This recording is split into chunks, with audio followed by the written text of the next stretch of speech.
Sorry for the delay on the episode this week. Life been getting interesting. I'm leveling the fuck up. I quit the funny shit and now I'm on my money shit. So all the hoes get at me. I got a new job, and now that I no longer have to show up to that godforsaken place I've been showing up for, a year and 8 months, it's time for me to send my shots. And this is why it took so long. I was trying to get over the emotion. Because there's niggas that think I fuck with them, that could see this. And now they need to know how I really fucking feel. So let me start off mad simple and throw these shots at these niggas who deserve it. Gunshot sounds. Pew, pew, pew, pew, pew, pew, gunshot wounds, bow, bow, this is a gunshot, bow, bow, bow, boom, boom, bow, bow, bow, bow, bow, Because I'm pissed off. That's all I'm going to say. I'm pissed off still. I know I'm leaving. I got way more money at this next job, but I'm still fucking pissed off. So let me start off by just coming for the niggas' heads that deserve it. I'm going to start off with an easy one. The Arab man that used to be my manager, eat a dick. You and your retarded friend. I'm just going to say, I didn't want to say it. I got a cousin that's a but I didn't want to say it. But now I'm going to say it. You and your retarded friend. You and that dog fucker gotta really understand something. It's phase if I see you outside on Jesus, since y'all want to claim that so desperately. So Arab man, let me speak to you directly. Running around telling people, should I fire Justin while you're losing your job is crazy. Now you're blaming me for your demotion? It's crazy. Get better at your job, idiot.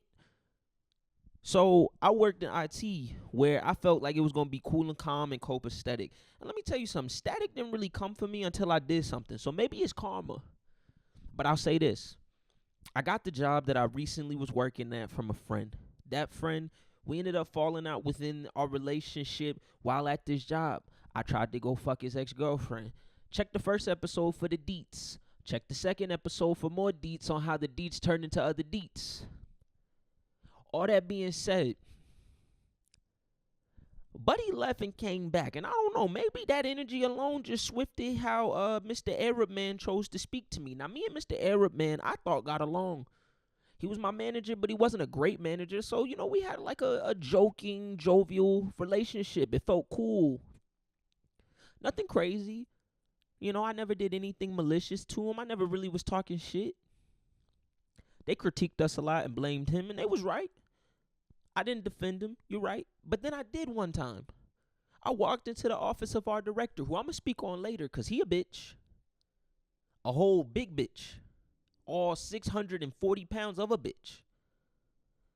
But I tried to redirect my anger and everything, and I went into the office and I was like, yo, why y'all doing Buddy like that? That's fucked up. It's a bad aura. It's a bad energy.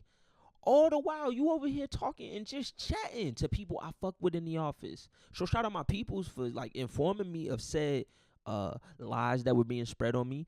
But the fact that there was a lie in the first place is the reason why it's fuck you. Now to the dog fucker. This idiot trying to put work on other people. You ain't even do your job. So honestly, I ain't even really got no beef with you. You just a bitch. Point blank period. And your breath stunk. And you came to work every day in joggers. Athletic joggers on top of that. Some shoes you definitely got from Goodwill covered in dog hair, brother. Don't do that.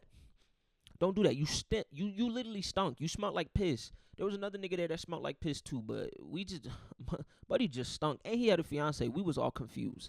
But shout out my man. That's another Arab, but we fuck with him. He was a good dude.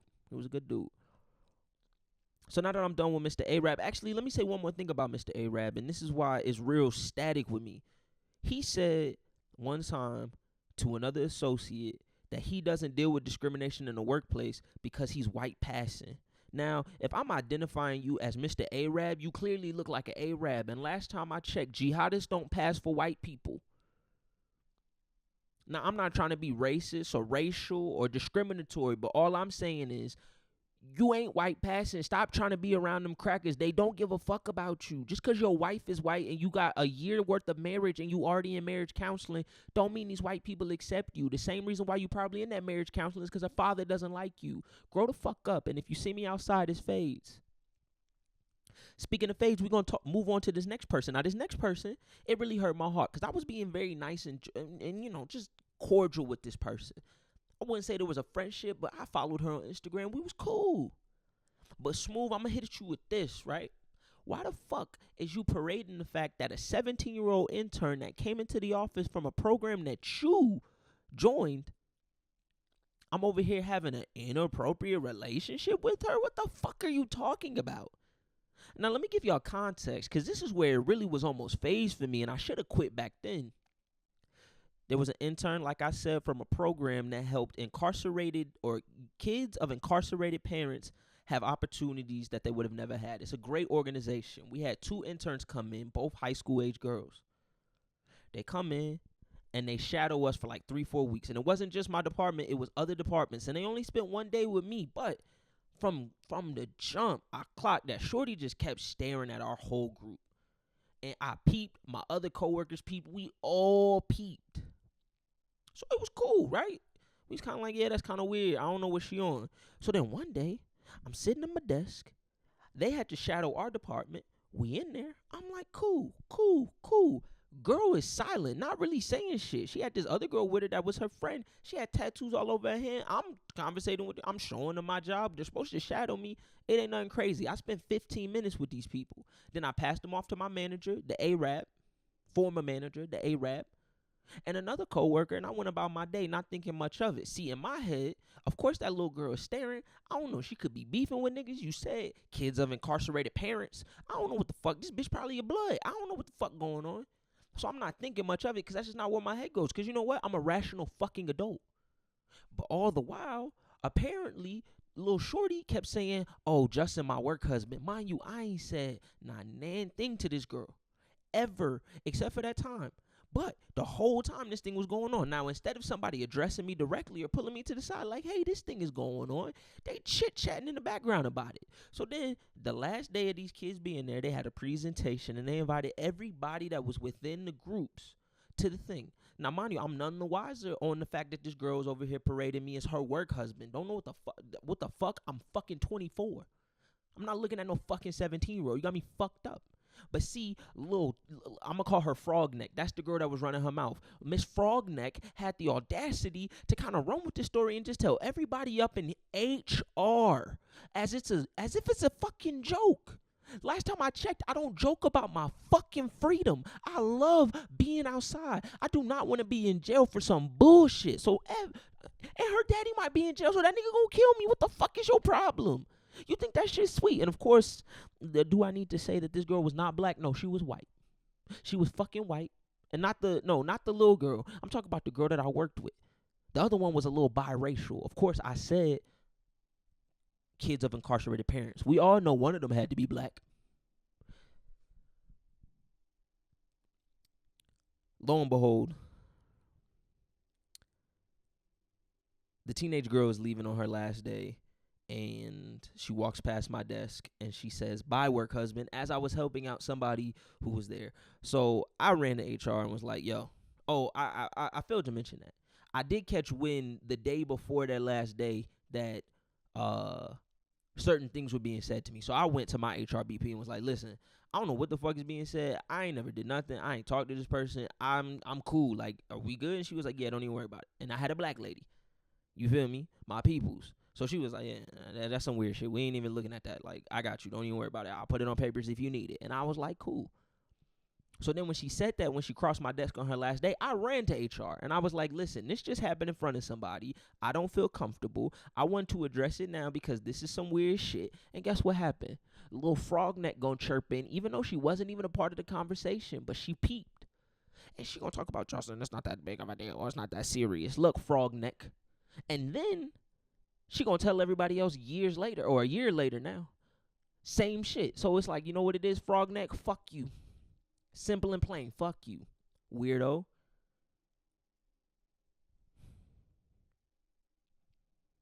For my last one, It's my department head. And honestly, my beef with him is simple.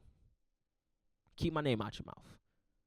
Character assassinations, talking about black people, talking about other things, talking about political issues. Listen, fat fuck, lose 20 pounds and then we start talking. You gonna die in 5 years and you only 39. Grow up. Stop being a bitch. And if you had a problem with me, address it. I'm a cool person. I'm cool, comic, copacetic. I don't even be doing this for real. This podcast all a joke. But yeah, outside of that, man, that's really all it is, man. I got a new job, new beginnings, new people. Hopefully my background check don't show this shit. And hopefully I can, go outside and just enjoy myself and love life. I got a new job with some great people. They seem very nice. They got ice cream for free every day. That's crazy. There's a workout center inside of the office. And I'm still doing the same job for more money and less worry. So guess what? Everybody at my former job, suck my dick. You niggas is broken. I'm up. And this podcast going to be up by the end of the year. So guess what? Eat my ass, bitch. And I'm feeling so aggressive only because I've pent up this aggression my whole time there. And I wanted to quit a very long time ago. But I manifested this. So let me tell y'all real quick, just if you got something in your head and you stick to that vision and you speak it into existence, guess what? It's going to happen. I spoke quitting into existence. I applied for this job off a whim. I hadn't been applying for weeks. I quit applying for weeks. I applied to one job. I saw there was 5 people that had applied. Of those 5 people, guess who they picked? Little old me. I walked in on my interview. I left that same day, less than 2 hours after my interview, with the call back saying, hey, be ready for an offer tomorrow. Came into that offer the next day, 7 in the morning, 9 in the morning. I was working out, getting my flex on. They said, hey, just want you to know we extended the offer and it's about $15,000 over what you were asking for. They didn't say it like that, but they did give me a number higher than what I was asking for. Get your money up, niggas. I'm different. I'm coming different. I'm literally coming different. I don't even know. I'm like, I might just start coming everywhere. Fuck it. I got money now. I can get bailed out. Fuck is you talking about? That was a nasty joke. But speaking of coming everywhere, I got one more thing I want to talk about. And this is some TikTok beef. Because I'm really ingrained in TikTok right now. It's taking over my life. Social media is killing me slowly. But what I will say is there's this TikTok thing going around with these people, this couple that just broke up because somebody was cheating. And that's Cody Ford and Tiana Robillard or some shit like that. And I got my opinions on it because I just feel like we're not addressing this situation directly enough. Now, let me just give y'all a quick little backstory. Cody is an NFL offensive lineman, and he not that good. Tiana, she just a girl. I don't really know if she got anything prior to this when it comes to like social medias and all that, but I figured her out, or I found her during my discovery of her TikToks of her basically annoying this nigga. Red flag number 1, the nigga was always annoyed of your presence. And she was trying to hit us with that. Well, y'all just don't understand. That's just our dynamic. I know when a nigga is annoyed. I'm a nigga who be annoyed, so I know. Well, Buddy ended up proposing. And then less than like a month later, they broke up because he was cheating.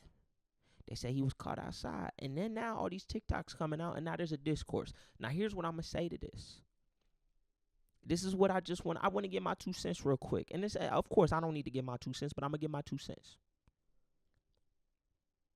Y'all didn't do enough investigating when y'all was liking these people to figure out which one of his parents is black, because he is a biracial. If his daddy was black, which I'm a 90% sure now that he cheating, you should have expected to cheat him. Tiana cute. She a real attractive person. That man is 300 plus pounds and he hairy as shit. I don't know why y'all thought it was a match made in heaven. I don't even know why we entertained it. People, white women, stop glorifying these niggas.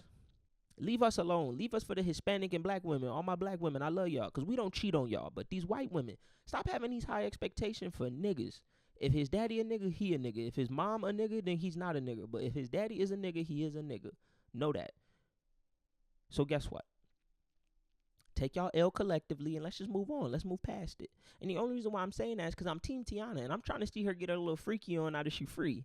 And Tiana, if you like any of you guys that are 5'3", 100 and like 62 pounds, I got a little bit of money, came into some money type shit. I'm gonna post a picture of her because she cute. And I don't really dip with the bunnies for real. If you know me, I'm not a bunny hopper. You feel me? Shout out Dr. Umar. But I'll make some exceptions. Just for her though. I mean, just something about her. She just look weird. And she got this nose. It's like soft, but it's kind of round. I like it. So, past that, black men don't cheat, but biracials do. Always remember that. And I love all y'all. New job, new me, new beginnings, new beginnings. You know what I'm saying? On my Frank Ocean shit. Y'all might see me act different. I might come in with like a couple chains on. Maybe I just have some bitches just laying around at my podcast while I just speak to y'all. I'm gonna kick my brother out, broke ass nigga. You know what I'm saying? I make like $1 more than him now, broke ass nigga. Broke ass. Broke ass. The fuck is you talking about?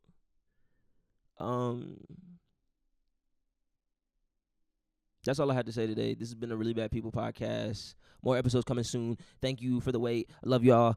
Don't die. Love. Really bad people, really bad people. Really bad people, really bad people. Ooh, really bad people, really bad people. Really bad people, really bad people.